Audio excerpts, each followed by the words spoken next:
하나님께서 오늘 우리에게 주시는 말씀은 시편 23편 1절로 6절 말씀입니다. 구약성경 시편 23편 1절로 6절 말씀입니다. 한 절씩 교독하겠습니다. 여호와는 나의 목자시니 내게 부족함이 없으리로다.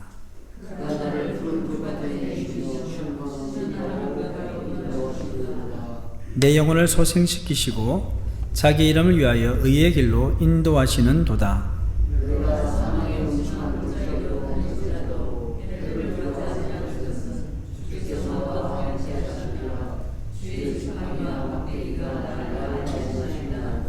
주께서 내 원수의 목전에서 내게 상을 차려주시고 기름을 내 머리에 부으셨으니 내 잔이 넘치나이다.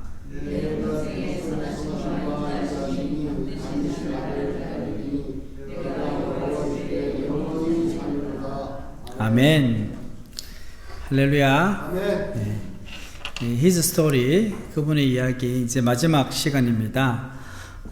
지난 6주를 돌아보면요, 창세기부터 시작해서 이제 모세오경, 역사서 연설을 거쳐서 이제 지혜서로 왔습니다. 우리가 주요 키워드가 있었죠, 그죠? 이제 창조. 그 다음에 하나님의 부르심이죠, 그죠? 소명. 그 다음에 뭡니까? 언약. 그리고 또 다윗, 또 예언, 대언, 그리고 복음. 이제 오늘은 지혜의 말씀을 다루도록 하겠습니다. 오늘 보면 시편 23편은요, 구약 성경 전체에 있어서 아마 우리에게 가장 친숙한 시 중에 하나일 것입니다. 시편 23편은요, 많은 찬송과 노래의 영감을 주어왔습니다. 그리고 이 시는 여전히 하나님의 돌보심과 보호하심을 깊이 의지하고 갈망하는 이들이 즐겨 부르는 노래이기도 합니다.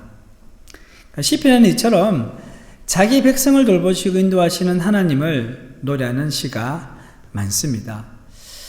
유인물 도표를 보시면 이제 히브리 구약 성경을 이렇게 세 분류를 하는데요.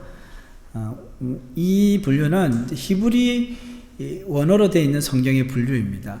그래서 크게 율법, 토라라고도 하죠. 예언서, 성문서입니다.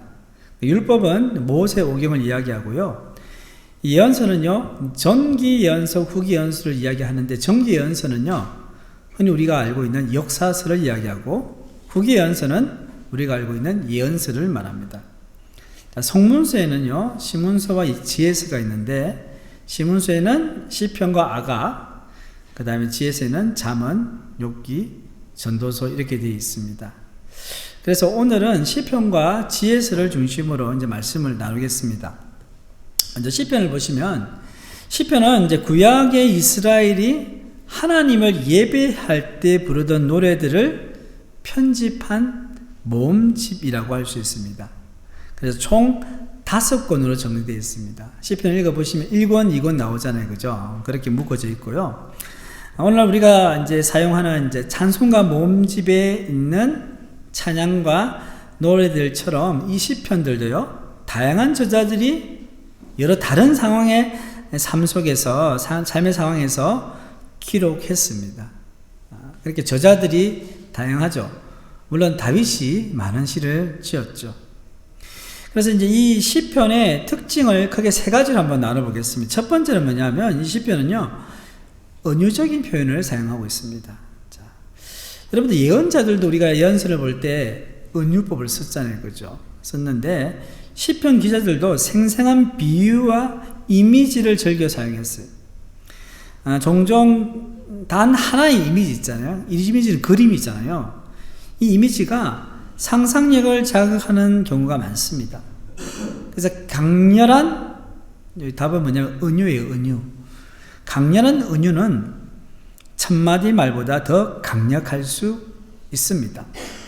자, 오늘 읽은 시편 23편이 그 좋은 예인데요. 자, 다윗은요, 하나님이 어떻게 자신을 보살피고 인도하셨는지, 그리고 공경에 쳤을 때 보호해 주시며 필요를 채워 주시는지에 대해서 할 말이 참 많을 거예요. 책을 써도 몇 권을 쓸 수 있는 그런 감정과 스토리가 담겨져 있는데, 그런데 다윗은 그것을 긴 책으로 쓰지 않고 어떻게 했습니까? 대신에 그는 과거 목자로서 양을 치던 때를 떠올리면서 이렇게 말합니다. 여호와는 나의 목자시니 내게 부족함이 없으리로다. 이와 같은 은유적 표현은요, 하나님에 대한 다윗의 수많은 신앙 고백을 다 담기에 충분합니다. 이게 뭡니까? 시가 가지고 있는 강력한 힘입니다. 이 한 구절의 사람의 마음을 감동시키고 그 사람이 무엇을 뜻하는지를 알 수가 있는 거죠. 우리가 시편을 읽고 묵상할 때요, 이런 은유적 표현에서 오래 머물면서 묵상하면 좋습니다. 그러면 더 깊은 말씀의 세계로 들어갈 수 있습니다. 자, 두 번째 특징은 뭐냐면 인간의 말로 된 하나님의 말씀이다. 자, 이게 무슨 말일까요? 자, 시편을 읽고 묵상하다 보면요, 우리는요, 기쁨과 행복, 또 경외와 경탄, 아픔과 상처, 분노와 쓰라림, 후회와 슬픔, 당혹스러운 질문, 어떤 갈망, 고뇌, 감사와 소망, 또한 신뢰와 안도와 같은 이 모든 감정들을 다 대면하게 됩니다. 우리가 느낄 수 있는 모든 감정을요, 이 시편을 읽을 때 경험할 수 있다는 거죠. 이러한 감정들은 사람이 처할 수 있는 다양한 상황과 경험에서 생겨나는 거예요. 그래서 이렇게 생겨난 노래들은요, 처음에는 사람들이 써서 하나님께 드리는 거였어요. 다시 말해서 이 노래들은요, 주로 하나님께 드리는 인간의 말이죠. 인간의 고백이죠.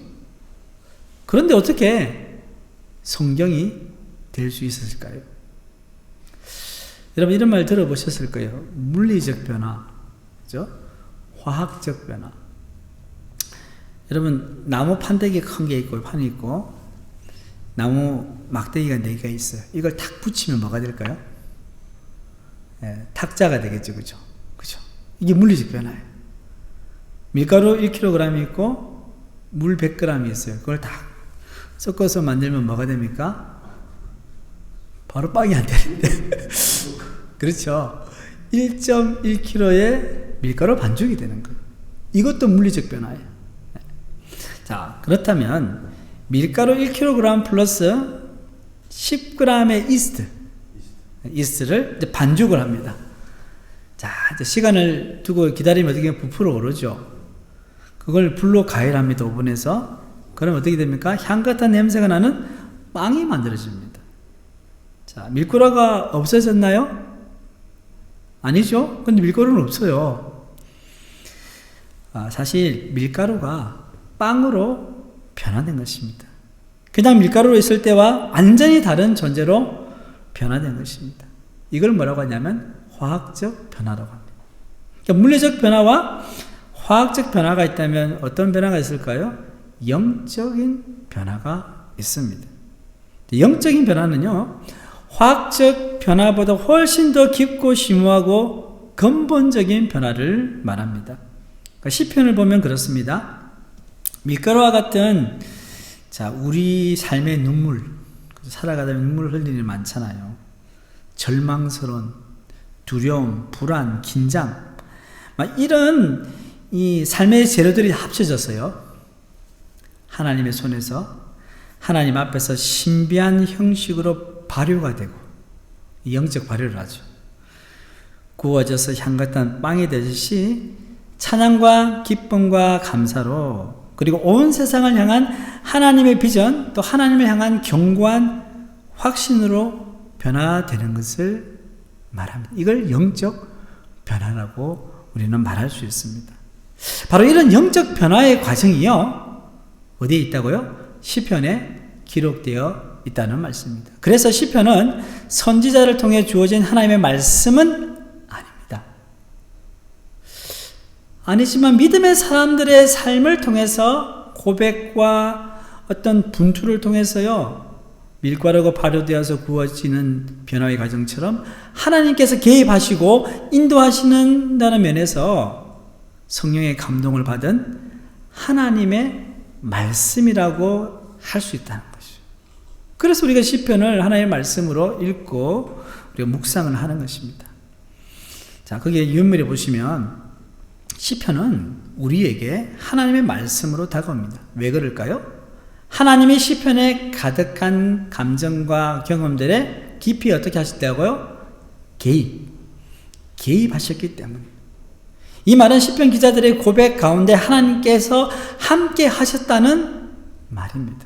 그러나 우리도 비슷한 상황을 마주하고 비슷한 감정을 느낄 때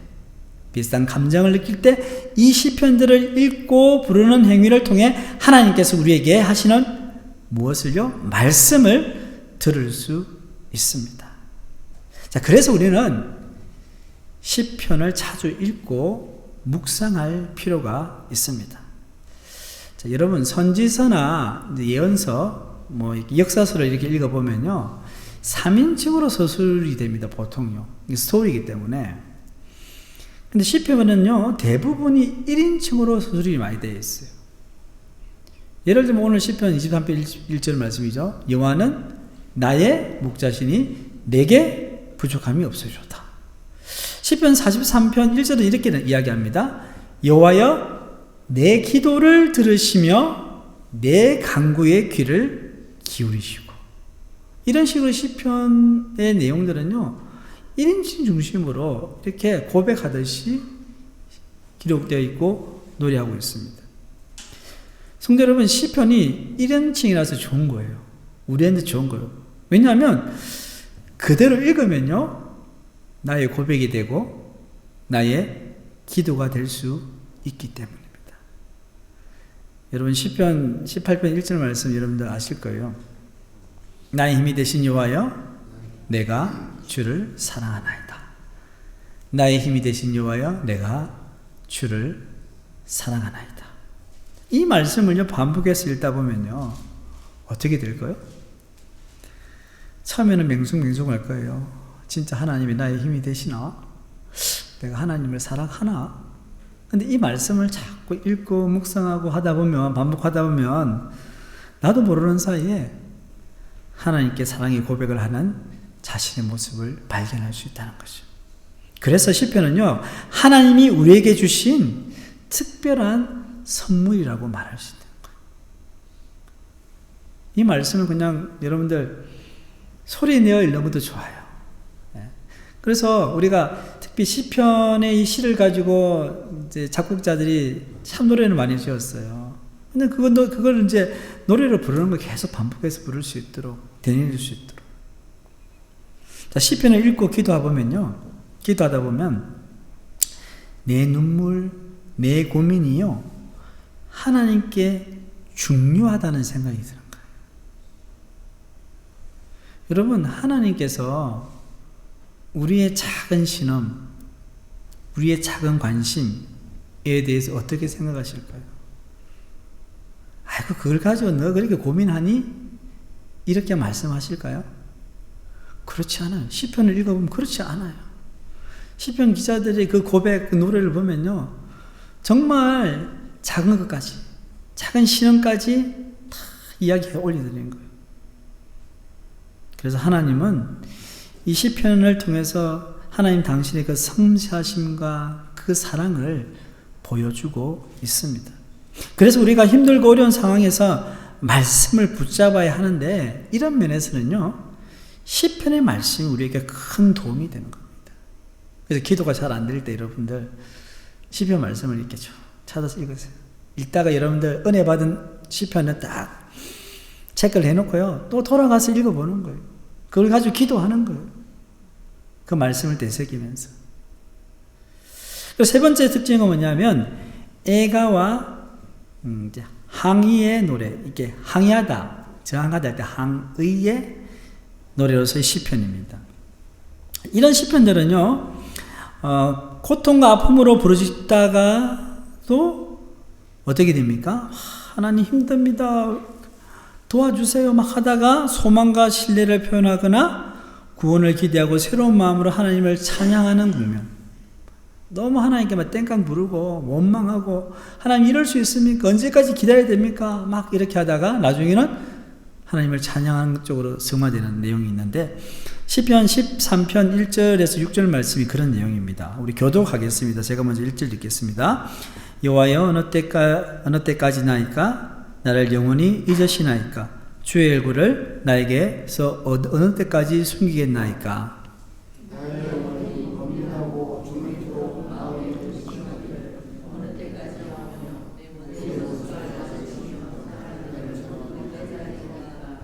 여호와의 하나님이여 나를 생각하사 응답하시고 나의 눈을 밝히소서. 두렵건대 내가 사망의 잠을 잘까 하오며 두렵건대 나의 원수가 이르기를 내가 그를 이겼다고 할까 하며 내가 그에게 나의 대적들이 기뻐하리라 하리라.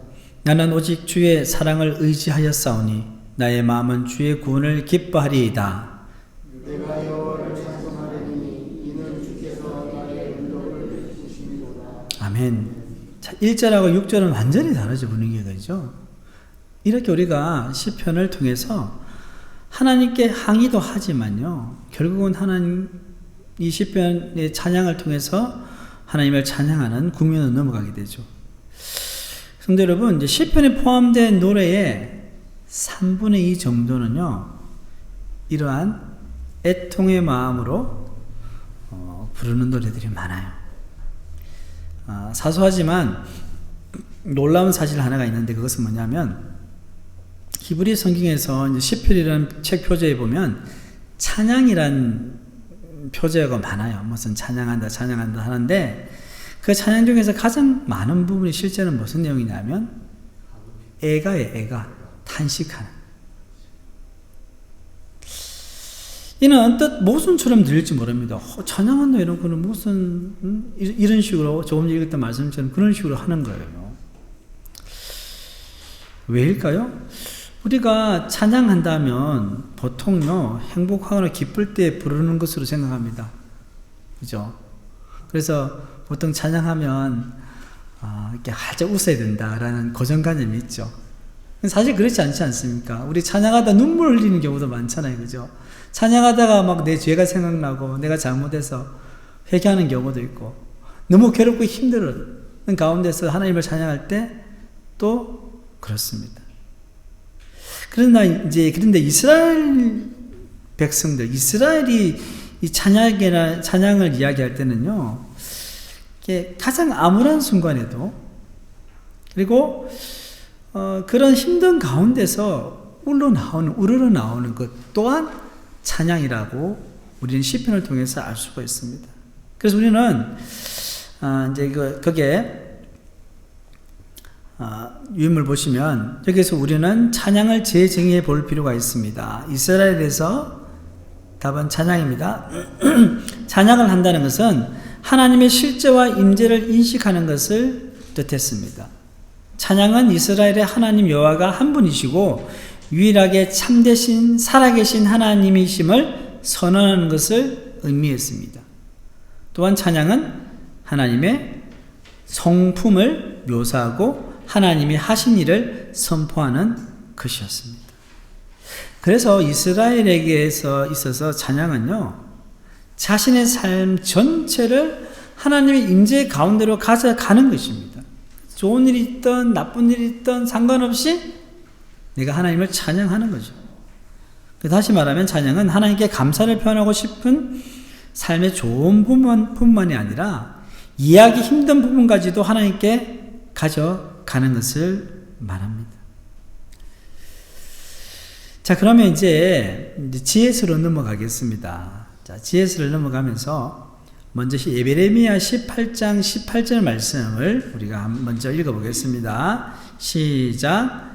그들이 말하기를 오라 우리가 꾀를 내어 예레미야를 치자. 제사장에게서 율법이 지혜로운 자에게서 책략이 선지자에게서 말씀이 끊어지지 아니할 것이니 오라 우리가 혀로 그를 치고 그 어떤 말에도 주의하지 말자 하나이다. 아멘.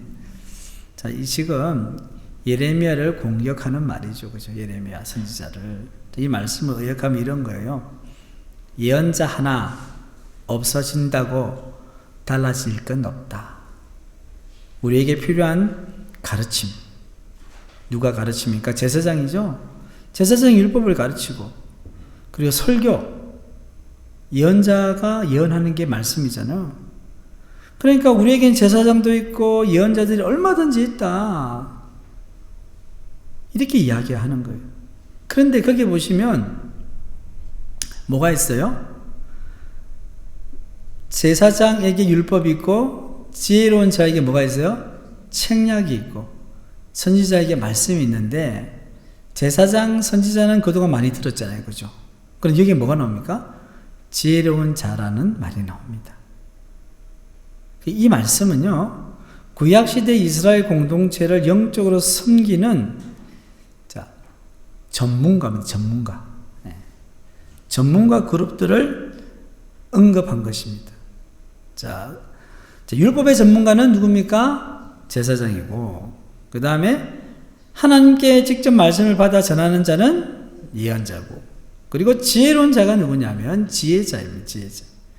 여기서 세 번째 그룹에 속한 이들이 바로 지식과 지혜로 명성이 나 있는 부류의 사람들입니다.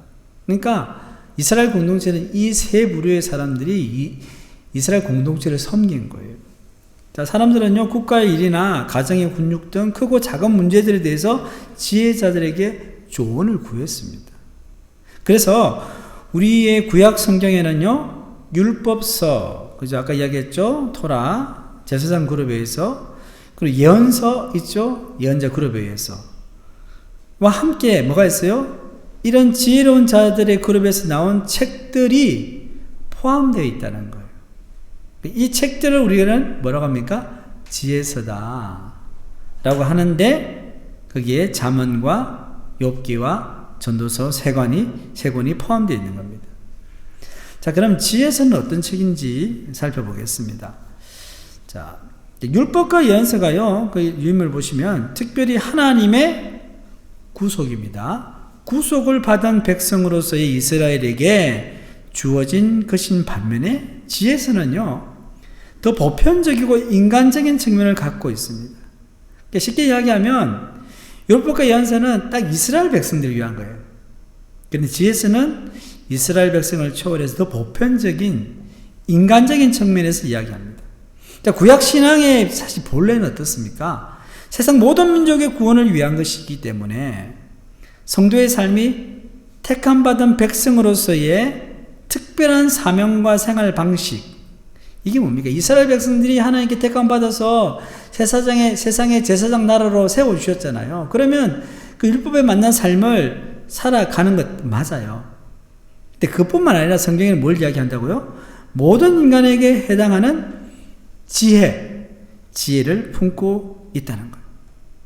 성경은 이 두 가지를 균형 잡혀서 가지고 있다는 거죠. 예를 들면 이렇습니다. 이 잠언은요, 오늘의 그리스도인들이 세상과 소통하고 또 생활의 지혜를 나누며 건강한 상식 위에서, 여러분 우리 살다 보면 이런 이야기 하잖아요. 저 사람은 상식적인 사람이야. 아, 저 사람은 상식이 안 통해. 상식은 커먼 센스를 하잖아요. 누가 봐도 괜찮은 거, 그 수준이에요. 예수 믿는 사람이든 안 믿는 사람이든 다 함께 이야기할 수 있고 지켜야 되는 그 선을 상식이라잖아요. 그런데 이 상식 위에 또 뭐가 필요하냐? 공동선입니다. 커먼 굿이라는데 공동선을 추구하고 살아갈 수 있도록 돕고 있다는 거예요.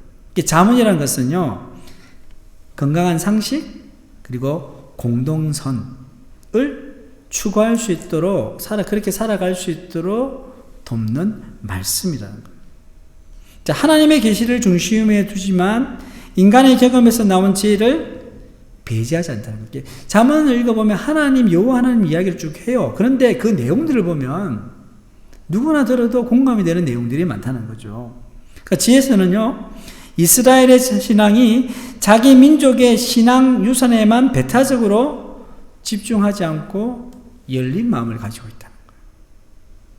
그래서 시간적으로 보면 아브라함의 선택 이전에 창조 세계의 보편적인 지혜를 말하고 있다는 거죠. 자, 그래서 이제 잠언으로 이제 넘어갔어요. 이제 그럼 구체적으로 살펴보면 그렇습니다. 자, 그러니까 이런 맥락을 가지고 지금 성경 전체에 있어서 이 잠언이란 이 지혜서의 말씀은 이렇게 세상을 향해서 열려있는 말씀이라는 거죠. 잠언에 나오는 많은 말들이 꼭 하나님이 계시해야만 할 수 있는 말들은 아니다. 이 말은 뭐냐면 다른 율법서나 선지서는 하나님께서 직접 하신 말씀도 많고요. 이스라엘 백성을 한 말씀들이에요. 그런데 잠언은 어때요? 꼭 하나님의 계시가 아닌 말씀들도 많다는 거예요. 자, 제가 예시로 그게 나왔죠. 잠언 16장 32절을 뭐라고 이야기합니까? 노하기를 더디하는 자는 용사보다 낫다. 자, 이런 말. 세상에도 이런 말이 있어요. 그죠? 똑같은 말은 아니지만. 여러분, 유교에 뭐 공자, 맹자 이런 이야기도 있고, 서양 철학에서도 얼마나 철학자들이 좋은 말을 많이 했습니까? 그죠? 우리 금은, 격은 뭐 그런 이야기 하잖아요. 잠언 17장 1절 말씀 보십시오. 많은 떡 한 조각만 있고도 화목하는 것이 제육이 집에 가득하고도 다투는 것보다 나으니라. 무슨 말입니까? 가와 만사성. 그죠? 그 말과 같은 의미예요. 이 말을 들으면 저쪽 다른 쪽에 있는 사람들도 그래 좋은 말이네. 잠언 10장 19절은 어떤 말씀입니까? 말이 많으면 허물을 멸하기 어려우나. 이 말은 여기저기서 많이 하고 있죠. 그죠? 이처럼 성경은요, 인간의 경험과 경륜으로 알 수 있는 지혜들도 포함하고 있다는 거예요. 뭐 특별한 것, 하나님의 직통 계시, 뭐 너무 깊고 오묘한 이런 말씀만 있는 게 아니라 누구나 들어도 알 수 있는 지혜가 포함되어 있다는 거예요. 그래서 우리는 성경이 가르치는 하나님과 구원에 대한 성경의 진리를 확고히 견지하고 붙잡아야 합니다. 그리고 그 진리에 대해서 한치 양보도 할 수 없죠. 그런데 그렇지 않는 일이 있어요. 세상의 지혜를 그리스도인들이 존중해야 할 필요가 있다는 거예요. 이게 너무 우리가 예수님 믿고 하면 성경 안에 있는 것 외에는 다 틀렸어. 그건 아니야. 라고 말하는 경향들이 있어요. 아주 보수적이거나 아주 극단적인 그런 시선을 가진 사람들은요, 성경도 문자 그대로 막 읽으려고 하는 거예요. 그래서 우리가, 여러분들 그렇게 살아가고 계셔요. 우리가 의사 말도 듣잖아요. 병원에 가면. 선생님 알겠습니다. 그죠? 그리고 어떻습니까? 우리가 뉴스를 들으면 과학자들, 경제학자들, 사회학자들 이야기하는 말을 듣고는 그렇구나. 우리가 하잖아요. 그게 다 커먼 센스를 가지고 있는 거예요. 상식을 가지고 있는 거예요. 그렇게 살도록 하나님께서 하신 거예요. 여러분, 지난 코로나 때 대부분의 교회가 참 방역을 잘 지켰죠. 잘 대처했죠. 그죠? 근데 이제 지금 우리가 생각해 보면 몇몇 상식이 못 미치는 교회들이 좀 있었어요. 그래서 나라와 교회가 좀 힘들었는데 말도 안 되는 소리를 한 경우가 있어요. 우리는 기도하면 코로나 안 걸린다. 예. 그건 믿음 아니죠. 그죠? 그리고 또 미국의 어떤 교회에서는요, 이제 성경을 가지고 또 이야기하는 거예요. 창세기 2장에 보면요, 하나님이 인간을 만드실 때 그 코에 생기를 불어넣었잖아요. 그죠? 생기를 불어넣었는데 마스크를 하면 숨을 잘 못 쉬게 한다.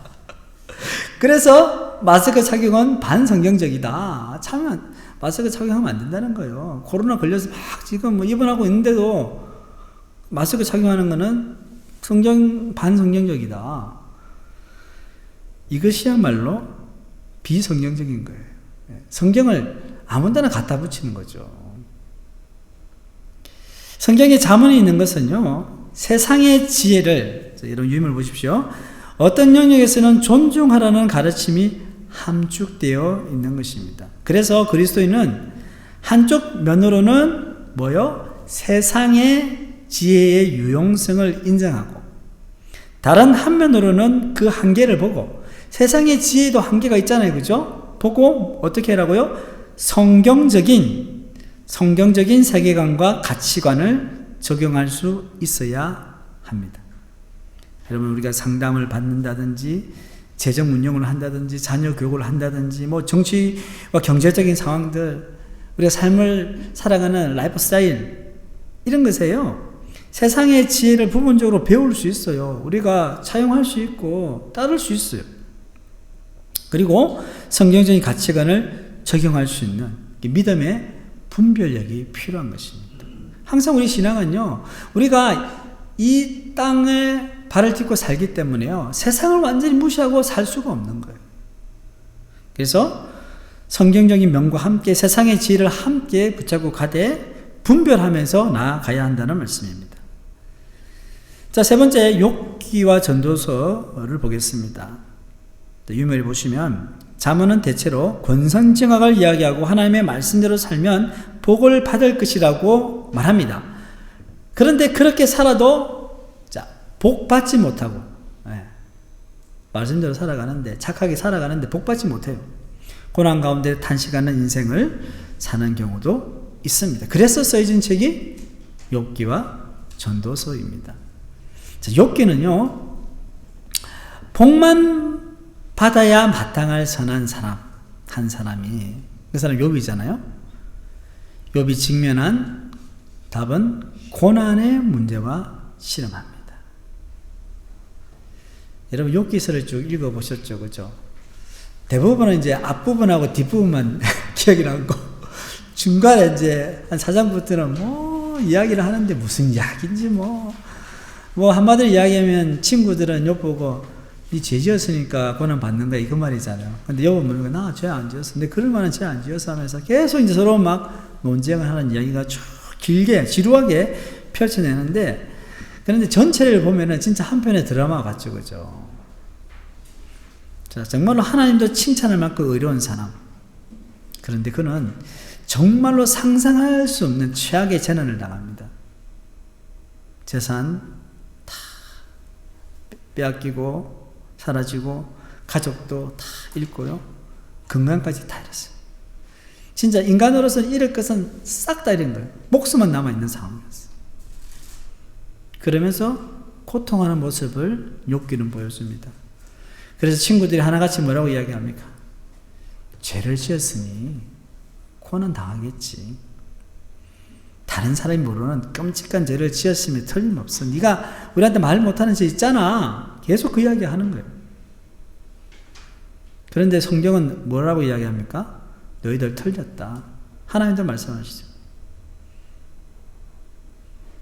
욥이 자신의 죄 때문에 고난 당한다는 것, 죄 때문이 아니다는 것을 하나님도 아시고 욥도 알고 우리도 알아요. 그런데 최악이 뭔지 아십니까? 욥이 고난 받는 게 최악이 아니라요, 고난 받는 욥을 보시고 계신 하나님이 침묵하고 계시다는 거예요. 욥은 계속해요. 하나님 왜 저한테 이러십니까? 좀 말씀해 주세요, 이거예요. 그런데 하나님은 침묵하십니다. 마침내 하나님이 말씀하시지만요, 하나님은 욥의 고난의 문제에 대해서 답하지 않으십니다. 욥기서를 보십시오. 하나님은 네가 왜 고난을 받는지 이야기 안 하셔요. 우리는 알죠, 그죠? 이야기를 통해서. 그러면서 하나님 욥에게 뭐라고 말씀하십니까? 하나님을 신뢰하라는 거예요. 그 내용이 욥기 38장에서 41장의 내용이 뭐예요? 하나님이 욥에게 하신 말씀의 내용인데 길잖아요. 그걸 간략하게 요약하면 유인물에 나오는 그 내용입니다. 우리 같이 읽어보겠습니다. 시작. 만약 내가 주변에서 보는 이 물질 세계를 내가 어떻게 창조했고 관리하고 있는지 모르고 상상조차 할 수 없다면 도덕적 세계에 대한 나의 통치 방식을 헤아릴 수 있다고 생각하지 말라. 내 방법은 내가 상상할 수 없다. 하지만 너는 나를 신뢰할 수 있다. 이게 하나님의 답변입니다. 여러분, 의인의 고난의 문제는요, 예수님과 연결되어 있어요. 예수님과. 하나님의 깊은 경륜의 근거에 두고 우리는 사실 고난을 바라보아야 합니다. 오늘 이 자리에 이해할 수 없는 고난 가운데 있는 분들 있을 거예요. 나에게 왜 이런 어려움이 있지? 왜 이 문제는 해결되지 않지? 그런데 이해하지 못할지라도 우리가 할 수 있는 게 있어요. 이해는 안 되지만 하나님을 신뢰할 수는 있습니다. 하나님을 신뢰하시기를 바랍니다. 신실하신 하나님이 우리를 선한 길로 이끌어 주실 거예요. 우리가 긴 인생을 살다 보면요, 정말 억울한 일 당할 때도 있고요, 정말로 왜 나에게 이런 고난이 있는가 라고 탄식할 경우도 있는데, 그 긴 세월 동안에 하나님께서 우리를 붙잡아 주시고 우리 하나님을 신뢰하고 나갈 때 하나님께서 선한 길로 이끌어 주시는 것을 우리는 경험해 왔습니다. 자, 유인물 보시면, 자, 전도서는 삶의 허무라는, 답은 허무입니다. 허무라는 문제와 실험합니다. 전도자는 인생이 먹을 것과 마실 것, 일, 결혼, 가정 등 좋은 것들로 가득 차 있고, 이런 것들이 사실 우리가 즐기도록 하나님이 주신 좋은 선물이라고 말합니다. 하지만 이런 것들도 결국 파괴되거나 소모되거나 악한 사람에게 가는 경우가 자주 있다고 합니다. 그리고 결국에는 어쨌든 죽음이 그 모든 것을 무의미하게 만든다는 것이죠. 이게 이제 전도서가 이야기하는 내용의 핵심이에요.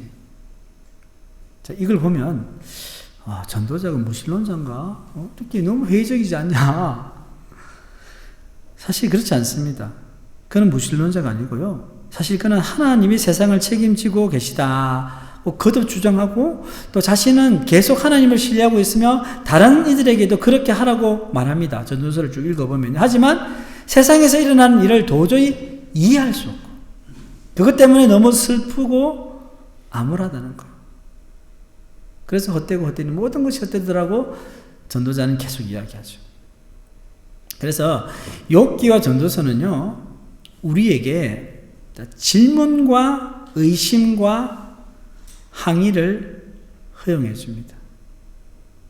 욥의 이야기, 전도자, 시편, 그 내용들을 보면요, 지극히 개인적으로, 그리고 하나님께 항의하기도 하고요, 질문하기도 하고요, 또는 의심하는 거예요.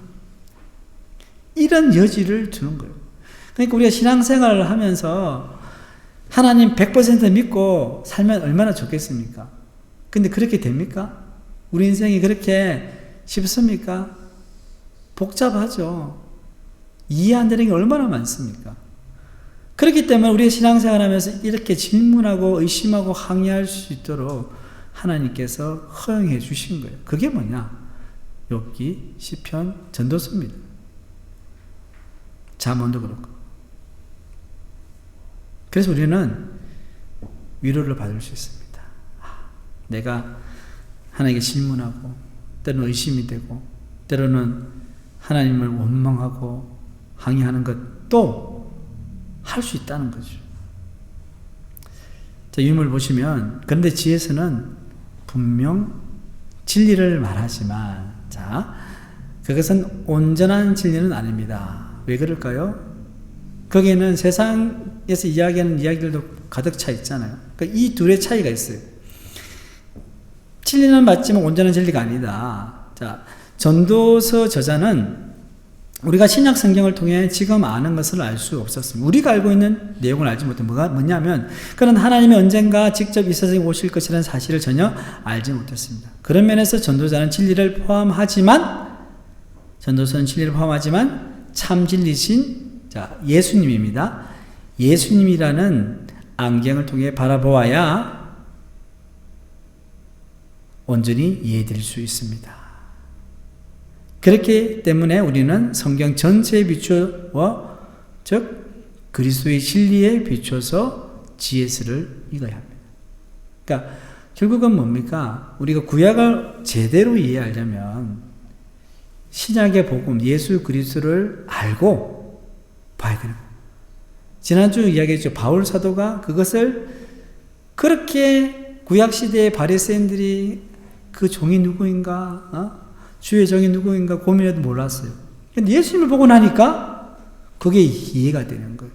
그러니까 예수님의 진리의 안경을 쓰고 우리가 지혜서를 읽고 전도서를 읽게 되면 깨닫게 된다는 것이죠. 성도 여러분, 예수님이 이 세상에 오셔서 이 혼란스러운 세상의 모든 한계와 또 삶의 좌절을 다 경험하셨어요. 인간이 되셨거든요. 예수님이 이 세상을 사시면서 전도자가 헛되다고 한 거 있잖아요. 그리고 전도자가 얘기했던 그 죽음, 그 죽음을 겪으시고 그것을 우리의 구원의 수단으로 사용하셨어요. 전도자는 죽게 되면 얼마나 허무하냐 이야기했는데 예수님은 그 죽음으로 우리의 구원을 성취하셨다는 것이죠. 또한 이런 말도 있습니다. 땅에 일어나는 다른 헛된 일도 있다고 하면서 전도자가 어떤 이야기를 했냐면 두 가지예요. 곧 악인들이 받아야 할 벌을 받는 의인들도 있고, 이런 표현이 있어요, 전도서에. 그리고 의인들이 받아야 할 보상을 받는 악인들도 있다. 이 전도서 8장 14절에 나오는데, 이거는 사실 세상이 거꾸로 가는 거잖아요, 그죠? 악인들은 심판을 받아야 되고 의인들은 복을 받아야 되죠. 근데 반대가 된 거예요. 전자에 해당되는 거 있죠. 악인들이 받아야 할 벌을 받는 의인이 바로 십자가에서 예수님께 일어났잖아요. 예수님은 의인이신데 악인들이 받아야 될 벌을 받아야 돼요. 벌써 전도서에는 이 십자가 이야기를 하고 있다는 거죠. 십자가의 복음을 가지고 보니까 보이는 거죠. 그러나 하나님이 그들을 죽은 자 가운데서 이제 일으키셨죠. 그것이 헛된 것으로 보이는 죽음에 대한 하나님의 응답입니다. 그러니까 전도자가 그렇게 너 죽음은 헛된 것이다 이렇게 하지만 결국은 예수님을 통하여서 예수님의 죽음과 부활을 통해서 그렇지 않다라고 말씀하시는 겁니다. 그러므로 예수님의 삶과 죽음과 부활에 관한 복음이 바로 전도서의 질문에 대한 성경이 내놓은 응답이라 할 수 있는 거예요. 여러분 전도서의 말씀을 쭉 읽고 다시 한번 보시면 될까요? 결국 예수님이 이 땅에 오셔서 십자가 고난을 당하시고 죽으시고 부활하신 내용이 결국 전도서가 그렇게 고민했던 내용의 답이라는 말씀입니다. 이제 말씀을 마무리하겠습니다. 우리가 성경을 읽을 때요, 이제 그 모든 말씀, 있는 말씀을요, 우리 지금까지 나눈 그 His story, 하나님의 이야기, 이 흐름 안에서 이제 이해하는 게 중요합니다. 그렇게 어렵지 않아요. 하나님의 이야기. 하나님의 이야기는 창세기부터 계시록까지 쭉 이어져 있다는 거. 하나님의 계획과 언약이 있다는 거죠. 그걸 가지고 성경을 볼 수 있어야 되는 거예요. 큰 그림을 가지고 성경을 보는 거죠. 그래서 그래서 성경 전체의 말씀이 우리에게 하나님의 좋은 소식이 됨을 깨닫게 될 수 있고요. 그리고 또 나쁜 소식처럼 여겨지는 부분을 읽을 때도 우리는 그 부분을 복음 안에서 나타난 하나님의 계시에 비추어서 또 이해할 수 있는 것입니다. 구약에 나타난 하나님 이야기는요, 결국 이스라엘의 메시아이자 구세주이시며 모든 민족의 주님이신 나사렛 예수께로 이르는 여정에 이었음을 확인할 수 있는 거예요. 그러니까 결국 예수님께로 귀결되는 거예요.